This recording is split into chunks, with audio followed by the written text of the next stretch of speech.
for International Maritime Security. Alexander, good to have you with us. So in this particular area, the waters off this coast of Nigeria, just how serious is the threat of piracy here? Well, we usually call this Nigerian piracy, but it's actually the Gulf of Guinea. And last year, in 2018, it accounted for 50 of the world's, nearly 60 of the world's 200 piracy attacks. So we're talking about 25% of all the major piracy incidents in the world, according to the ICC, take place in this region. And it is just as bad as Somalia, in fact, if not worse, of what was happening off the coast of Somalia. But the states in their region are not as failed states. So the international efforts have mostly been focused on shoring up the local states and trying to get them involved in dealing with it rather than putting in an international task force.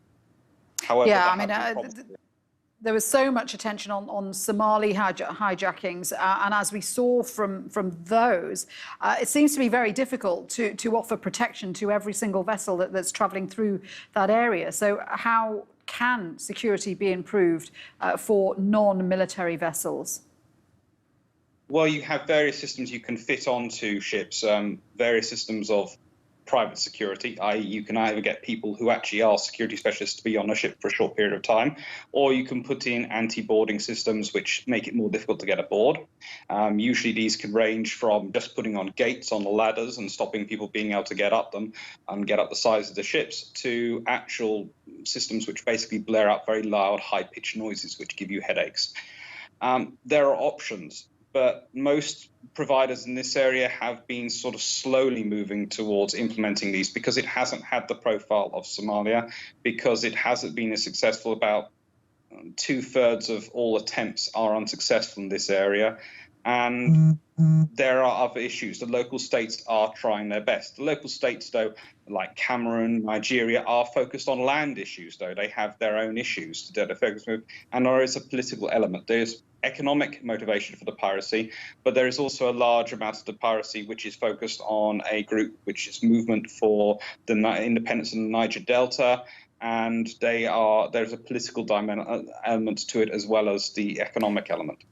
OK, so at this point, the ship is in their hands. It's not carrying any cargo, but the sailors are under the control of these pirates. So what are you expecting to happen next? I'm expecting local authorities will try and probably negotiate. They could try to go for some sort of rescue, but it's very difficult. And again, it depends on the forces and the costs. So it's going to be probably a negotiation. It might well end up being that some money is paid, but it all depends on the particular piracy group, and that's what I'm not quite sure which particular group have taken a moment. I've been looking into this since it started flashing up on the 13th. It's been coming through, and I was trying to find out what was going on, and we're still not quite sure which of the groups which operate out of Ghana, presumably, have actually done this, because this was quite a different thing. It was quite far out to sea. It was. There are a few things which suggest an evolution of both the support of these pirates and their capabilities. Not much of an evolution, but it has grown. It is a projection than what they've traditionally done in the past. So we're not quite sure which group and therefore what their modus operandi is. Alexander, thank you. Alexander Clarke there from the Centre for International Maritime Security.